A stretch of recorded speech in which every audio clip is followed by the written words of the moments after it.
Hi, everyone. Thanks for coming and stopping in. You're in the right place if you're looking for TOSA Talks live presentation tonight. We'll get started in just a few seconds.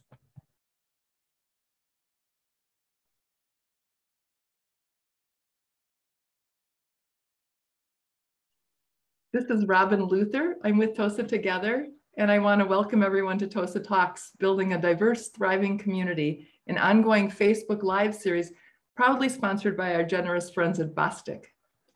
TOSA Talks features 3 monthly presentations that are designed to provide meaningful discussions around racial and social justice issues to support the work of building an inclusive, anti-racist community. As always, your comments and questions are always welcome. Please just use the Facebook comments section to add your voice to the conversation. I'm excited tonight to welcome back our guest, Allison Catula, an independent living advocate with Bethesda, for a discussion about affordable and community integrated housing for our developmentally disabled neighbors. Welcome back, Allison. Hi, Robin. Thanks for having me back. Hi, I'm really glad to see you again. How are you tonight? I am great. Thank you so much. It's good to see you. Good. Last time we talked, you gave us a nice little overview of Bethesda and some theoretical talk about integrated housing and providing more housing for developmentally disabled adults in our community. And tonight you kind of have a whole new presentation for us about some real on the ground, boots to the action kind of exciting news for us to share. I do. We have a lot of updates. A lot of things have changed, and we're really excited. So we'll be talking about equity in housing for adults with disabilities, and what's actually going to be happening right here in Wauwatosa. Fantastic. Before we get started, Allison, tell us a little bit about your role at Bethesda and just a little bit about the organization, just to lead us into. I know you have a presentation for us before we go into questions and answers. Sure, absolutely. So Bethesda is an organization that is based in Watertown, Wisconsin, with over 115-year heritage of serving adults with intellectual and developmental disabilities. And so much has changed for this organization. It has grown, it has shifted, it has changed.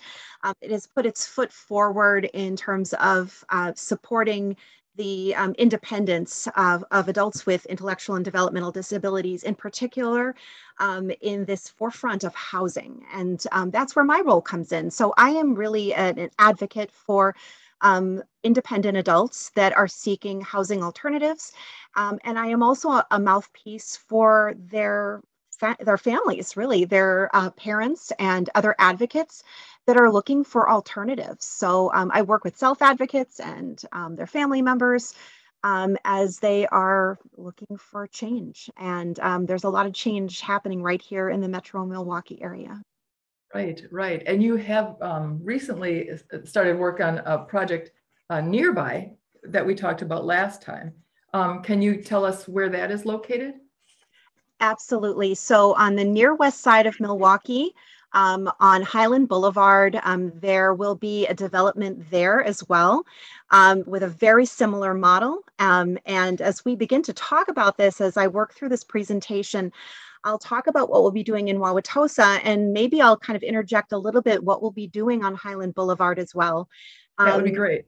Yeah, the Cornerstone Village model of housing for adults with intellectual and developmental disabilities is not a cookie cutter model by any stretch of the imagination. So we try to morph and fit the needs of the community. So what we're going to be doing in Wauwatosa doesn't look anything like what we're going to be doing on Highland Boulevard. And that's what's really exciting about it. Excellent. Is this a good place to jump into your presentation, do you think? I think so, absolutely. So okay.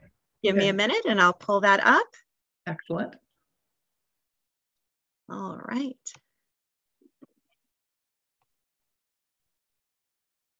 All right. Well, okay, hopefully we can see that. So I am calling this a silent housing crisis, and I hate to make it sound so dire, but unfortunately, that's kind of what we're facing right now, is a crisis for adults with disabilities, looking for safe, affordable inclusive and integrated housing, not just in the Metro Milwaukee area, but across the country. So tonight, we're actually going to talk about understanding the housing needs for this population, and then talking about our local solution, and in the fact that we're fortunate enough to have the local solution right here in Wauwatosa. So I talked a little bit about Bethesda. I think one of the things I want to highlight real quick is that we're making a little bit of a shift. So you're going to hear that we are changing our name to AbleLight. So you'll be some of the first people to hear that, and that's kind of exciting. AbleLight, I think, is a name that is going to be reflective of sort of this new and emerging set of values. You'll see on my next slide a little bit more what that means. Bethesda has, like I said, over 115 years of a Christian heritage of serving adults with intellectual and developmental disabilities. That is not changing. So we will still be serving people within that Christian heritage. But the groups of people we'll be able to serve have broadened quite a bit. But I think over time, we have pioneered life-changing services for people with intellectual and developmental disabilities, and that has not changed. That is, like, literally through the decades has been a theme for this organization. And this slide, I think, really says it all. The approach for Bethesda or AbleLight is serving the whole person. And I think that's what makes it unique today. And that's why AbleLight is really a great name, is because we are now serving people every age, every stage of life in all of these different areas. So focusing on independence and total well-being, including faith and community connections. Finding safe and loving homes, whether that be independent living, or sometimes it's actually sponsored homes, like we have out more on the West Coast. Financial security, so helping people to manage their finances. We're going to talk a little bit tonight about innovation and technology and the kinds of things we'll be doing right here in Wauwatosa. Not just for people living in the building, but actually for students that will be coming in and out of our building. So you can see that we are going to be working with all kinds of people and touching every aspect of their lives. So that's kind of what the name means to me.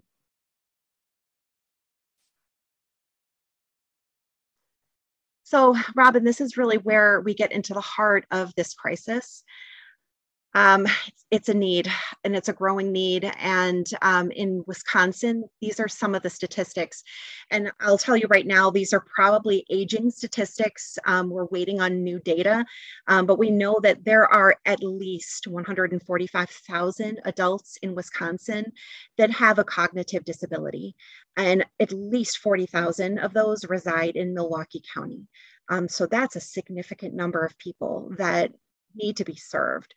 Where we start getting into this crisis is that 7 in 10 of those adults with disabilities, even on a national scale, are living with an aging loved one, an aging parent, an aging caregiver.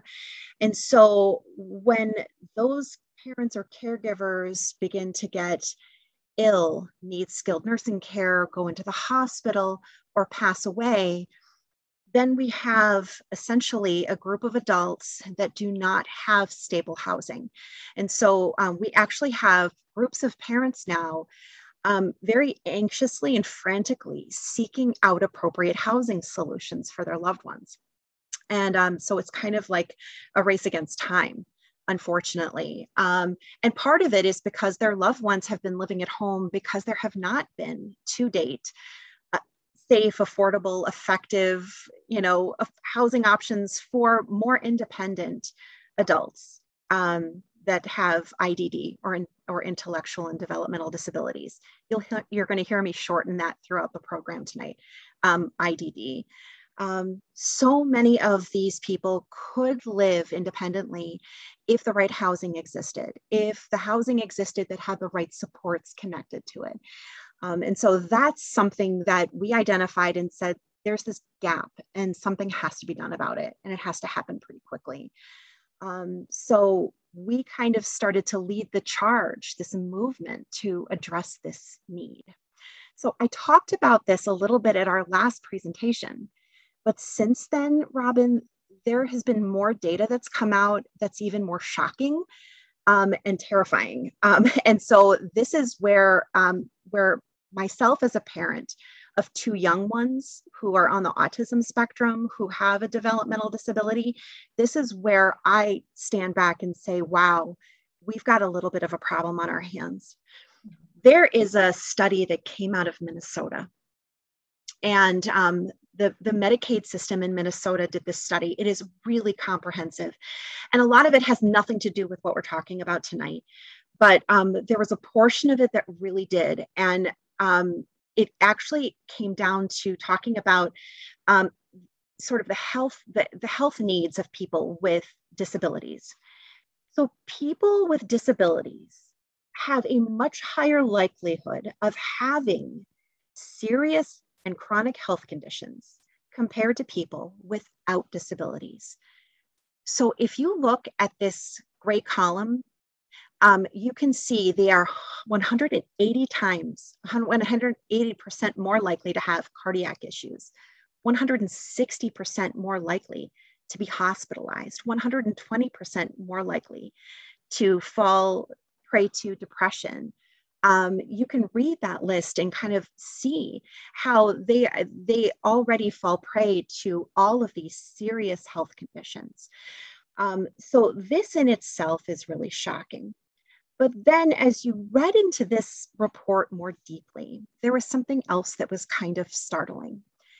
It talked about the fact that housing instability leads to poor health outcomes.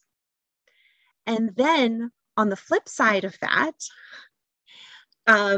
if you have poor health, that could eventually lead you to unstable housing. So if you look at this balance beam I have here, you begin to take one of these things away. You have good management of your serious or chronic health condition, but you take that away and now everything's out of whack. You take away access to healthcare or access to healthy food. Now everything's out of whack. Or on the flip side of that, you take away access to basic amenities or access to safe, affordable housing. Or maybe you have good housing, but you don't have access to transportation. So you now can no longer get to your healthcare provider. So this is now where we're finding this intersection between health and housing stability. And we're actually working with some professionals to try to gather data on the intersection between developmental and intellectual disabilities and homelessness, because the statistics are out there. We need to gather them. We think it's not our community. It is our community. We can't say it's not our community because the data is showing that it is our community. And it's just not data we're gathering, or it's data we're gathering in different ways. We just haven't put those puzzle pieces together yet. So this Minnesota study is beginning to put those puzzle pieces together for us, Robin, and it's frightening. Mm-hmm.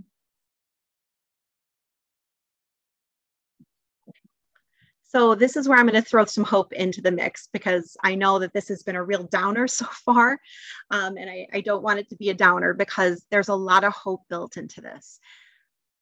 We came forward with a solution, and trust me, we know this is not the only solution, but this is one really exciting, hopeful solution that we have put out there to combat everything that we just talked about.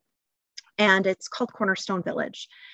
So essentially, we are looking to provide safe, affordable, inclusive housing options for persons with IDD. And we're doing it in 3 different markets right now: in the Milwaukee market, the Minneapolis-St. Paul market, and then out in the Sacramento market in California. Milwaukee is home right now. So we're based out of Watertown. Wisconsin is home, and Milwaukee is really where the heart of everything is. There's so many exciting things going on right here. This is where the heart of everything is. So this Cornerstone Village model is based kind of on these building blocks that you're seeing in front of you here. And the first building block, or the first tenet of this, is about inclusivity. So we have spent a lot of time over the decades isolating people with disabilities. And a lot of it was with good intentions. It was not meant to be, it was not meant to be isolating necessarily. I have a great slide that I show in other presentations that shows the evolution of housing for people with disabilities. And it shows that we have these great institutions, and some of them are beautiful. They've got libraries and churches and beautiful grounds where people can walk, and lots of recreation. And, you know, these are beautiful institutions, but they are segregated. They're separate. And we learned eventually that separate is not always equal. Separate is not always what people need. And so we started to move away from that model into more of the group home setting, where people were moving into smaller community settings, into houses, maybe with 4 to 6 other individuals. It was more community-based. And those are great options. They still exist today. But that's not the right solution for everybody. It's still a great solution for some, but it's actually not the right solution for everyone. There are many individuals that want to live in their own apartment. They want to live independently. They don't need to live with lots of other people. They want to dictate when they wake up. They want to make their own breakfast. They want to make their own bed. They want to go to work. They want to dictate everything about their own lives, which includes having their own 4 walls, right? Their own apartment, their own lease. And so that's where Cornerstone Village comes in, is to provide that independent housing option. The inclusivity part of it is that Cornerstone Village isn't just housing for persons with disabilities. It's housing for all. So we have a set aside of housing for persons with IDD. In various models, it is typically anywhere between 20 to 25% of the units are set aside for persons with disabilities. And then we work very hard through lots of different means to make those affordable. And that is one of the other keys to this, is that, we're working with people that have extraordinarily fixed incomes. So these are affordable units. And then the rest of the units are open to people of all abilities. Some are family units. Sometimes we have the model built for seniors or older adults. Sometimes it's open to people of all ages, depending on what is needed in the community. So that goes to that kind of that middle bottom square there. That yellow square is responding to local needs. We don't just go in and say, okay, well, we only do this in senior living. We only house people with developmental disabilities with older adults. If that's not what the model calls for in a certain community, that's not what we're going to do. So we respond to the local needs depending on what is there. So what we're doing in Wauwatosa doesn't look like anything what we're doing in Edina, Minnesota, right? It just doesn't, because that's not what the needs call for. Building community is really one of the critical things here. And that goes hand in hand with the inclusivity part. We actually will have someone who is curating community life and community programming within the walls of that community. So building relationships with those residents within, the resident community, but then also building outward community community relationships as well. We are actually building community right now. One of those exciting relationships is with the Wauwatosa School District. I'm going to talk a little bit about that in a minute when we get to a different slide, but these relationships are really critical to our success. Because we want to be embedded in the community. Innovation and creativity. We the design of everything that we're doing in each unit or each building is completely different. We are tackling the problems, and everything that we're doing is solved with innovation and creativity. Even the technology that we're using, the smart home technology, all of those things are meant to solve for various problems that we're encountering. We never see something as something that is insurmountable.